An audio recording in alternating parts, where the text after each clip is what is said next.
En este sentido, en Argentina, a lo largo de los últimos años, hemos valorado la importancia de la participación del movimiento juvenil en la acción climática y hemos promovido distintas instancias para fortalecer la capacidad de los y las jóvenes en la acción climática, porque son un pilar en la transformación hacia un mundo más sostenible.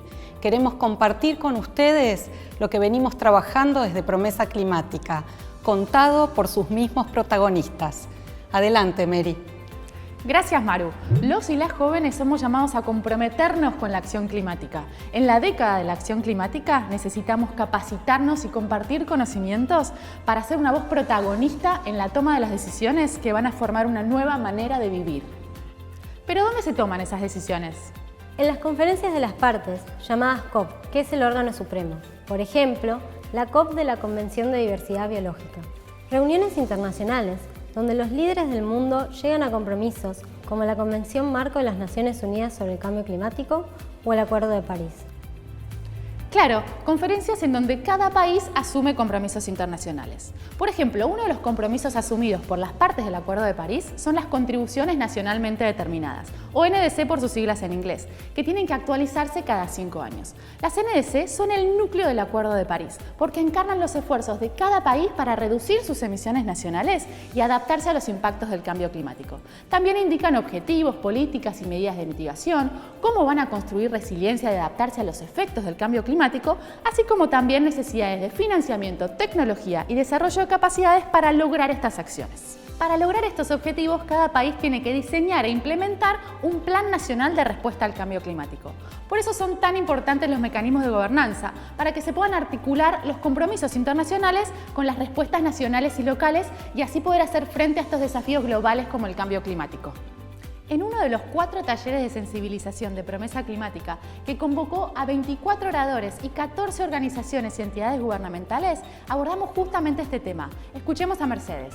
Tomé la definición de PNUD porque es una de las definiciones que más me gusta, que dice que la gobernanza es un conjunto de mecanismos, procesos, relaciones e instituciones mediante las cuales los ciudadanos y grupos articulan sus intereses y ejercen sus derechos y sus obligaciones y concilian sus diferencias. Y que esto habla de una nueva forma de relación entre el Estado y la sociedad que nos lleva a entender que el Estado hoy en día no puede gobernar solamente con las instituciones gubernamentales. Necesita y habilita a que distintos actores sean parte del proceso de toma de decisiones, del diseño y del armado de las políticas climáticas. La gobernanza nos permite dialogar y debatir sobre alternativas, negociar y llegar a acuerdos que den un marco para acciones concretas que promuevan un cambio real. Para eso es necesaria la participación de todos los actores de la sociedad.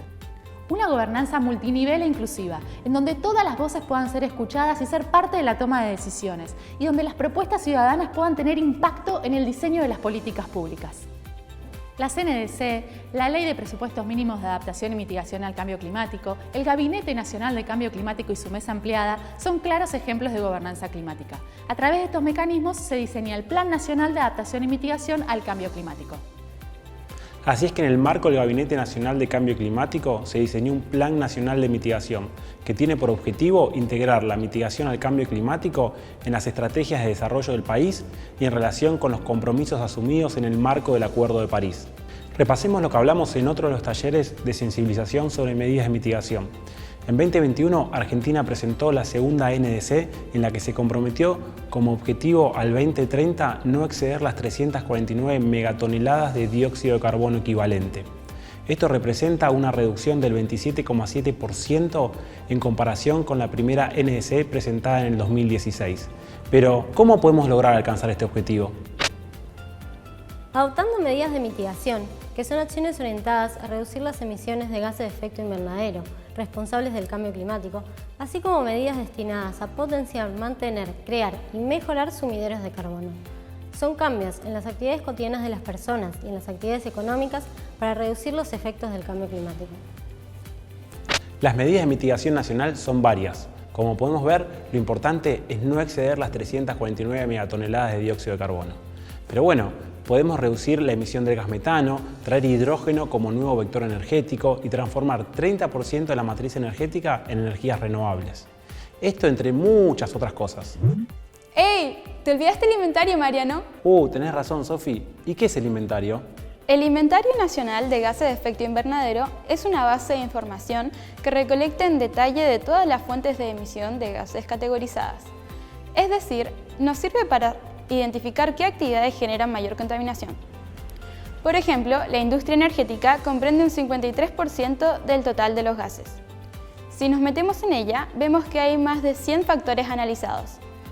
Cada sector de la economía puede conocer sus valores y generar propuestas para disminuir sus emisiones. Por eso, el inventario es un instrumento clave para determinar qué medidas de mitigación adoptar. Es lo que nos explicó Martín en el tercer taller de promesa climática. El inventario se calcula para identificar dónde están las emisiones, cuánto valen y cómo hago para reducirlas. Y con ese concepto, la verdad que lo que me interesa saber es, por ejemplo, a nivel nacional, quiénes son los organismos que tienen a cargo actividades que pueden actuar sobre esas emisiones. Al dividir por organismo de aplicación y asignar las fuentes de emisión por organismo de aplicación, cada organismo empieza a tener un mapa de cuál es el efecto que tienen sus políticas en las emisiones a nivel nacional y puede empezar a delinear a partir de eso medidas de mitigación.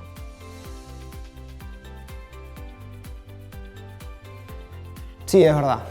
Bajar la emisión de gases significa cambiar la manera de producir insumos y recursos, pero también, ¿por qué no?, la manera en la que consumimos.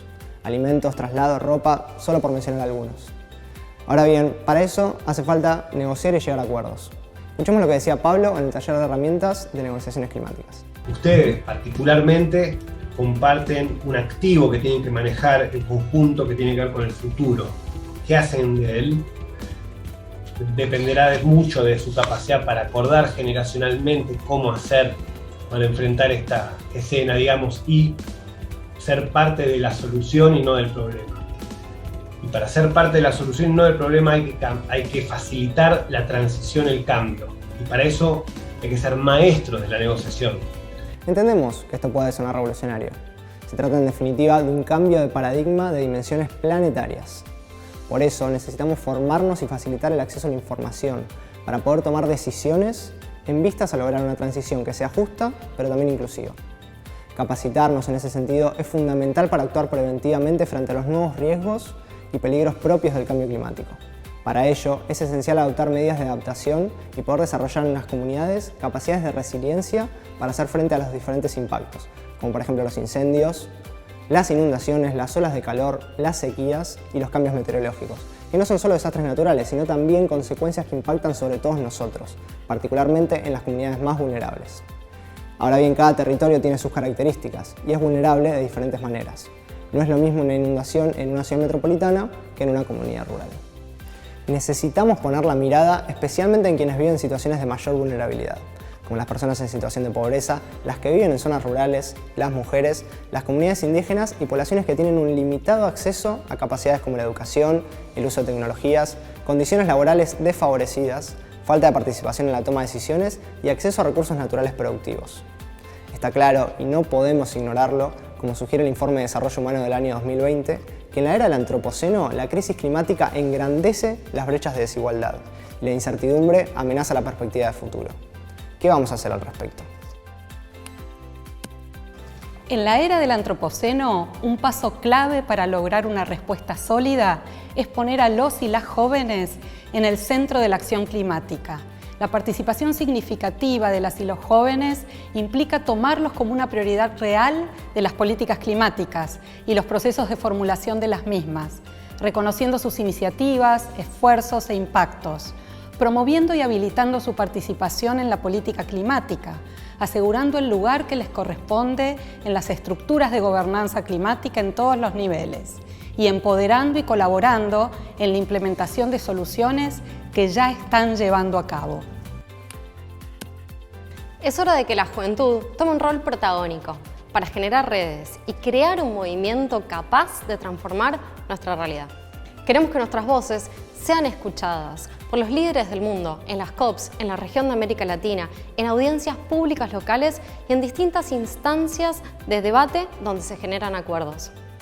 Ahora bien, ¿cómo prepararnos para participar, incidir y negociar en todas estas instancias? Este fue el eje de los diálogos climáticos del PNUD en Promesa Climática, de los cuales fueron parte 70 jóvenes activistas seleccionados. También fuimos testigos este año de la Conferencia Regional de Jóvenes de América Latina, que reunió más de 200 organizaciones de base juvenil activando por el cambio climático en la región. Surgió un documento con 10 recomendaciones para los gobiernos nacionales y 10 recomendaciones para los grandes emisores. Se convirtió en una campaña de Change.org, ya cuenta con más de 40.000 firmas y será presentada en la COP27. El futuro está en nuestras manos. Somos muchos los y las que ya nos comprometimos con la acción climática y podemos ser más. Es hora de reconocernos como actores y protagonistas, saliendo a las calles, participando en la agenda pública, incidiendo en los foros globales, capacitándonos y trabajando de forma conjunta para potenciar una transición justa e inclusiva para no dejar a nadie atrás. Nuestro futuro no se regala.